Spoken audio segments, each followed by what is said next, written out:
సన్నగా తరిగిన కీర, సన్నగా తరిగిన క్యారెట్, సన్నగా తరిగిన క్యాబేజీ ఇట్లా తరిగి పెట్టుకోవాలి. వీటిని చికెన్లో ఉప్పు, కారం, ధనియాల పొడి, గరం మసాలా, మిరియాల పొడి, వేయించిన జీలకర్ర పొడి, పెరుగు వేసి కలిపి ఒక గంట సేపు అట్లా నాననివ్వాలి. తర్వాత స్టవ్ పైన ఒక ప్యాన్ పెట్టుకొని కొద్దిగా ఆయిల్ వేసుకొని డీప్ ఫ్రై కాకుండా షాలో ఫ్రై ఇట్లా చేసుకోవాలి.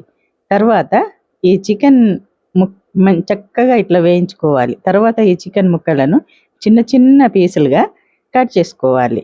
ఒక బౌల్లో కొంత మీగడ పెరుగు తీసుకొని ఆ పెరుగు, కాజు, ఎండుమిర్చి వేసి పేస్ట్ లాగా గ్రైండ్ చేసుకోవాలి.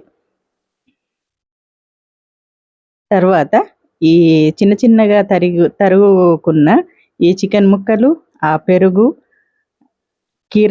క్యారెట్, క్యాబేజీ తరుగులో వేసి కలుపుకోవాలి. ఇది డైట్ ఫాలో అవ్వాలి అనుకునే వాళ్ళకు చక్కని డిన్నర్. మరి మనం కూడా ఒకసారి ట్రై చేద్దామా? ఏమంటారు?